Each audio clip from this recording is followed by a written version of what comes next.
베트남전에 파병을 했을 때 거기에 주월 한국군사령부하고 주월 미군사령부는 서로 배속 관계가 아니라 서로 협조 관계였어요. 그렇죠. 우리 한국군은 저 위에 사령관부터 시작해서 저기 말단 병사 이르까지 전부 다 한국말로 하고 자기 소대장, 자기 중대장 지시받고 작전을 했어요.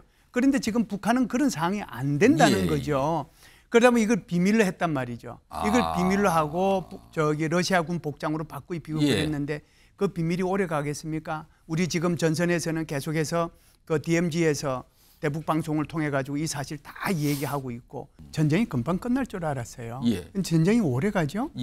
가만히 있어봐. 이게 한두 달 만에 끝나야 되는데 6개월 정도 지나고 7개월 정도 지나고 그러면은 뭐가 떨어지겠어요? 러시아군의 총포탄이 떨어지는 거죠. 그러면은 이것을 가장 유사하게 만들어내고 호환해서 쓸 수 있는 나라가 어딘가. 그게 이제 북한을 주목한 거죠. 그러니까 북한에서는 얼씨구나 좋다. 그래서 이제 북한에서 총포탄을 공급하기 시작을 한 거죠. 그러다 보니까 지금 이제 외신에서 나온 것처럼 저렇게 이제 몇 조에 해당되는 건데.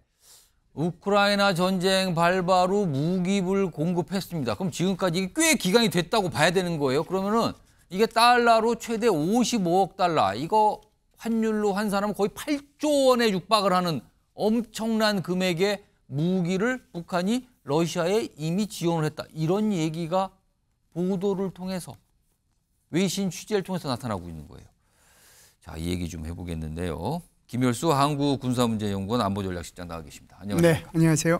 지금 방금 제가 소개해드렸는데 이미 이 우크라이나 전쟁 발발하고 2년 넘어가고 있는 상황인데 이미 전쟁 발발했을 때부터 무기 지원을 했다. 그렇다면 이미 러시아와 북한은 뭔가 밀접하게 협력 관계가 있었고 무기가 상당히 건너갔다. 이렇게 봐야 되는 겁니까 지금? 당연히 그렇게 봐야 되는데요. 사실상 이제 러시아가 특별군사작전이라고 전쟁을 선포한 건 아니잖아요. 전쟁이 금방 끝날 줄 알았어요. 전쟁이 오래 가죠. 가만히 있어봐. 이게 한두 달 만에 끝나야 되는데 6개월 정도 지나고 7개월 정도 지나고 그러면은 뭐가 떨어지겠어요? 러시아군의 총포탄이 떨어지는 거죠. 그러면은 이것을 가장 유사하게 만들어내고 호환해서 쓸 수 있는 나라가 어딘가. 그게 이제 북한을 주목한 거죠. 그러니까 북한에서는 얼씨구나 좋다. 그래서 이제 북한에서 총포탄을 공급하기 시작을 한 거죠.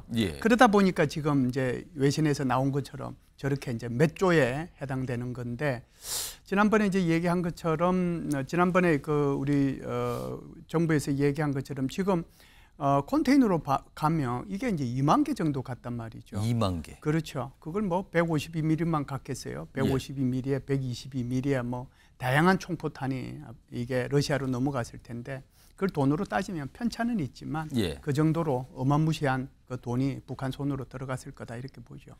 일단 북한이 러시아에 줬다라는 그 무기라는 건 일단 포탄 정도로만 봐야 되는 겁니까? 아니면 다른 것도 있을 수 있다고 봐야 되는 겁니까? 다른 것들이 많이 갔죠. 왜 그러냐면 이제 제가 좀 전에 말씀드렸다시피 총 포탄이 갔을 거라고 보거든요. 그래서 이제 152mm 이제 아무래도 그 포탄이 제일 많이 가긴 했을 거예요. 근데 그거 말고도 122mm 방사포도 있거든요. 그것도 이제 갔을 거고 지금 이제 우크라이나에서 계속해서 이제 북한군이 그러니까 북한에서 수출한 것으로 보이는 미사일의 그게 한글 흔적들 이런 것들을 다 공개를 했잖아요. 그거 보면 미사일이거든요. 그 미사일이 주로 화성 16형입니다. 그러니까 우리가 이제 잘 아는 것은 뭐 북한판 이스칸데르라고 하는 KN-23 그리고 이제 KN-24라고 하는 것이 북한판 에이테킴서 그리고 이제 화성 16-라라고 하는 신형 전술 유도탄 이런 거거든요. 이제 가장 많이 쓰였던 것이 아마 KN-23이 가지 않았겠는가. 그러면은 결국은 이제 포하고 이게 미사일하고 같이 넘어갔다 이렇게 볼 수가 있죠. 지금 이제 무기를 제공했다 이 얘기가 나오는 상황에서 지금 이게 사실은 과거에서부터 이제 북한이 러시아에 뭐 노동자를 보냈다는 얘기 나오는데 최근에 다시 나오고 있거든요. 그래서 숫자가 좀 늘고 있는 거 아니야 이런 추정인데 이거는 어떻게 봐야 되는 겁니까? 이제 기본적으로 이런 거죠. 전쟁을 하다 보면 결국은 이제 전선에서 러시아 군들이 많이 이제 사상을 당하잖아요. 그래서 70만 명, 60만 명이 사상자가 발생했다 이렇게 이제 얘기를 하거든요.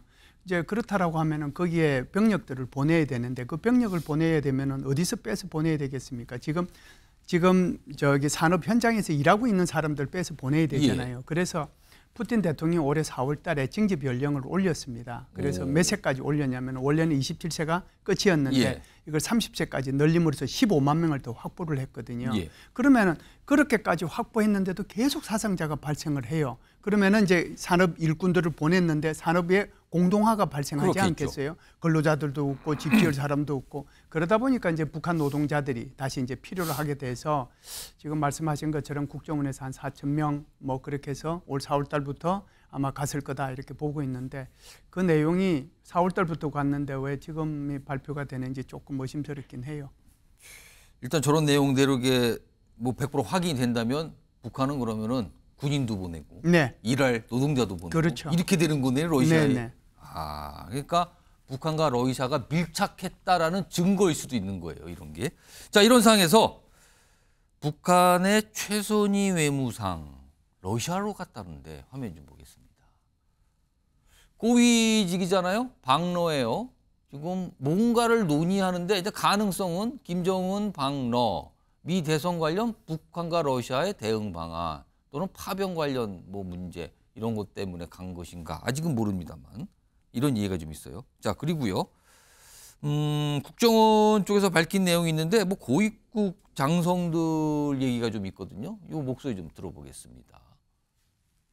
북한과 러시아 간의 병력 이송이 진행 중인 것으로 판단되며 고위급 군 장성을 포함한 일부 인원의 전선 이동 가능성을 열어두고 확인 중에 있다고 합니다. 자, 김열주 실장님, 네. 최선희의 러시아 방문. 이게 뭐 평상시 같았으면 뭘 논의하러 간다 보다 그냥 그 정도인데 지금은 파병이 이루어진 상태에서 갔단 말이에요. 진짜 목적, 가장 중요한 목적은 무엇일까요? 제가 볼 때는 이제 김정은의 그 러시아 방문과 관련된 거라고 저는 생각을 해요. 왜 그러냐면 지금 이제 6월 달에 푸틴이 북한을 방북해가지고 거기에 서로 협정을 맺었지 않습니까? 예. 그리고 나서 그때 푸틴이 김정은한테 초청을 했거든요. 그러면 그것이 이제 올해가 될 것이냐 내년이 될 것이냐의 문제인데 결국 그 시점을 상황과 따져볼 필요는 있다라고 봅니다. 일단은 이제 북한이 파병을 했으니까 러시아 입장에서 보면은 김정은을 식사 대접하시듯이 모셔야 될 그런 입장이고요. 그러겠네요. 두 번째는 이제 어떤 상황이 있느냐면은 미국 대선이 있지 않습니까? 미국 대선이 11월 5일 날 끝나면은 내년도 1월 20일 날 취임할 때까지 그 시간이 한 2달 남아 있는데 그 기간 동안에 도대체 이 대선 결과에 따라서 무엇이 어떻게 될 것인지를 논의도 해야 되고 앞으로 어떻게 공동 대응해야 될 것이냐 하는 것도 필요하거든요. 이 두 가지가 충족이 돼서 제가 볼 때는 적어도 올 연말부터 내년 2월 달 이전에 이 김정은의 방러 가능성이 있거든요. 그래서 아마 그것 때문에 사전 조율 차원에서 먼저 좀 가지 않았는가 이렇게 생각을 합니다. 이거 역시도 북러의 밀착 증거네요. 증거일 수 있습니다. 지금요. 이런 가운데 북한군이 러시아로 파병이 됐고 지금 격전 지역 쪽으로 이미 들어가고 있다.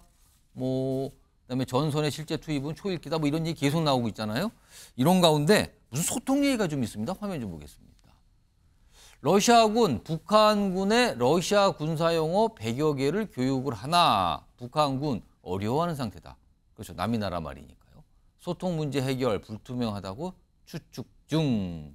국정원에서 이렇게 뭔가 파악된 내용을 살짝 설명한 건데 지금 방금 전에 영상에서 국정원에서 고위급 군장성들이 일부 뭐 이동했다 이런 얘기 나오는데 이거를 어떻게 봐야 됩니까? 이 장성들이 뭔가 이 통역이나 이런 것 때문에 갔다고 봐야 되는 겁니까? 이걸 어떻게 이해해야 되는 겁니까? 그냥 상식적으로 보면요. 장군이 통역을 할 리는 없는 거잖아요. 그러네요. 장군인데. 네, 그거는 아니라고 보고요. 대신에 이제 러시아와의 군사 협력이나 또는 지금 파병된 인원에 대한 건강관리, 그다음에 급양, 식사, 탄약 보급 이런 것들에 대해서 조율하기 위해서 김용복 외하에 이런 사람들이 파견이 돼가지고 같이 이렇게 활동을 하지 않겠는가라고 보고요. 지금 저기 나와 있는 것처럼 소통에 어려움이 있을 거라는 생각은 저는 해요. 하는데 기본적으로 북한은 제2외국어를 러시아어로 하거든요. 그래서 어느 정도는 아주 단순한 그 단어 같은 것은 알아들을 수 있을 거라고 저는 생각을 해요. 예를 들어 이런 거죠. 포격, 발사. 이걸 러시아어로 하는데 이걸 북한에서 정상적으로 그러니까 고등중학교죠. 예. 고등중학교를 졸업한 학생이 이걸 못 알아들을까 그런 생각도 한편으로는 들어요. 그래서 정도 한 100여 개를 빨리 가르치고 있다는 얘기도 나오고요, 지금. 그러면 이제 두 가지 생각을 해볼 수 있죠. 북한이 나가기 전에 이미 여기에 대해서 교육을 했어야 돼요. 그리고 이제 여기 러시아에 갔을 때 러시아가 100개 가지고 얘기한다는데 이건 이 시점에서 이런 교육을 한다는 것은 늦어도 너무 늦었다라고 저는 생각을 합니다. 아까 저 북한이 우리로 치면 뭐 우크라이나 전쟁이 발발한 이후에 한 8조 가까이 되는 금액의 무기를 보냈다는데 근데 사실은 북한군이 갖고 있는 재래식 무기잖아요. 네네. 근데 그게 통상 굉장히 오래되고 노후화됐다는 거잖아요. 네네. 근데 실제 전쟁에 투입이 됐을 때 예. 러시아가 사용했을 거 아닙니까? 예. 근데 이게 예를 들어서 작동을 안 하거나 오발을 일으키거나 사고를 일으키거나 이럴 가능성은 있었다고 봐야 될까요? 계속 있었죠. 그런 것들이 계속해서 보도가 됐었죠. 그래서 특히 이제 KN-23 같으면은 북한이 자랑하는 예. 단거리 탄도미사일인데 예. 그거 가지고 계속해서 이제 오발이 나거나 그걸 발사하는 과정 속에서 폭발이 돼가지고 러시아군이 다치거나 그런 사항들이 많았죠. 품질 자체가 조금 품질 자체가 문제가 있죠. 문제는 이런 거예요. 이런 것들을 통해서 북한은 KN-23을 계속해서 실전에 사용함으로써 개량할 수 있는 기회를 얻었다. 북한은 그것이 이제 저희한테는 위협으로 다가올 수가 있죠. 또 북한은 그런 노림수가 있을 수 네. 있다는 거네요. 자, 이런 가운데 지금 북한이 공식적으로 파병 얘기는 안 하고 있는 상황이거든요. 간접적으로 말하는 거 보면 맞는 것 같은데 공식적으로 얘기를 안 해요. 이와 관련된 어떤 설명이 좀 있습니다. 들어보겠습니다.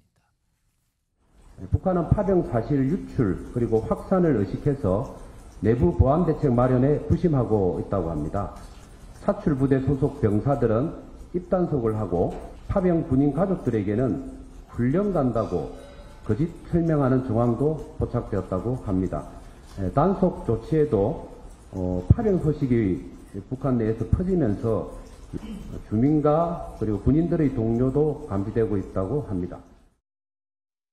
이런 상황이죠. 지금 얘기 안 하고 동요를 막기 위해서 뭐 거짓으로 설명한다. 그런데 또 휴대전화 관련된 얘기가 있는데 이런 게 있습니다. 휴대전화 사용 금지 병사 입단서 그리고 거짓 설명. 북한 내에서 왜 남의 나라를 위해 희생하냐 강제 차출 걱정하는 군인 동료도 있더라. 휴대전화까지 못 쓰게 했다. 이런 얘기인데 북한 주민대 동요가 만만치 않게 일 것이다. 이거를 걱정한다는 건데 북한 주민대 동요. 이건 어떻게 좀 봐야 되는 겁니까? 예, 저는 이제 북한이 러시아에 파병하는 것 자체가 불법이고 국제사회를 위협하는 거고 잘못하는 거지만 예. 그래도 파병하려고 하면은 좀 더 떳떳하게 했으면 더 좋았을 거라는 개인적인 생각은 해요.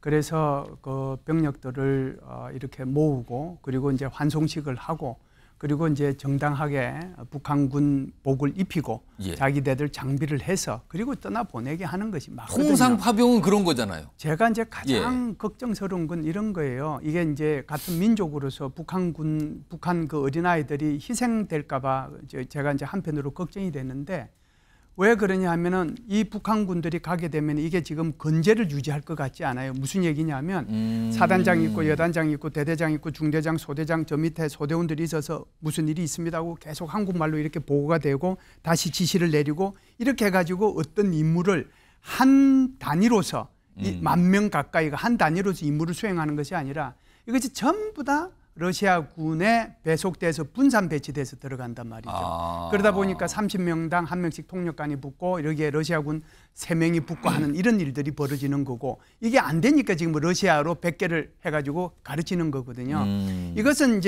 이건 잘못해도 너무 잘못하는 거예요. 우리가 베트남 전에 파병을 했을 때 거기에 주월 한국군 사령부하고 주월 미군 사령부는 서로 배속 관계가 아니라 서로 협조 관계였어요. 그렇죠. 우리 한국군은 저 위에 사령관부터 시작해서 저기 말단 병사 이르까지 전부 다 한국말로 하고 자기 소대장, 자기 중대장 지시받고 작전을 했어요. 그런데 지금 북한은 그런 상황이 안 된다는 거죠. 그러다 보면 이걸 비밀로 했단 말이죠. 이걸 비밀로 하고 저기 러시아군 복장으로 바꿔 입히고 그랬는데 그 비밀이 오래 가겠습니까? 우리 지금 전선에서는 계속해서 그 DMZ에서 대북 방송을 통해 가지고 이 사실 다 얘기하고 있고 그러니까 또 북한에서는 거기에 지금 파병된 그 가족들 어디로 갔습니까? 전부 다 격리해 가지고 따로 이제 분리 조치 하지 않았습니까? 그런데 지금 저런 얘기까지 나오는 거거든요. 그러다 보니까 북한에서 이것이 굉장히 큰 내부 동료로 이어질 수 있다. 자신들의 파병이 떳떳하면 이걸 북한 주민들한테 동의를 구하고 그리고 환송받으면서 내보내야 그게 정상적인 국가이지. 이렇게 내보내면은 자기 국민들, 자기 북한 주민들만 죽이는 결과로 연결이 되는 거예요. 파병을 했다고 하지만 러시아 군의 지휘를 받고 러시아 군복을 입고 지금 투입된다는 거잖아요. 그래서 나오는 얘기가 이게 사실상 용병 아니냐 지금. 파병이 아니고. 이게 용병과 뭐가 다릅니까 지금. 이런 얘기가 나오는데요.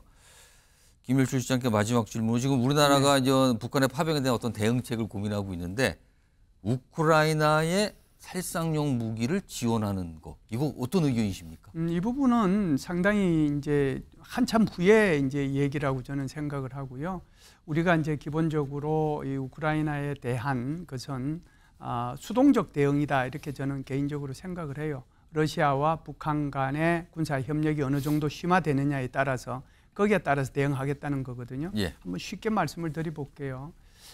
북한군이 얼마나 파병이 되는지, 그들의 임무와 역할은 무엇인지, 추가 파병은 되는지 안 되는지, 그리고 앞으로 총포탄은 얼마나 더 많이 가게 될지. 이것이 이제 거기에 따라서 단계별로 우리가 대응해야 될 필요가 있다는 거고요.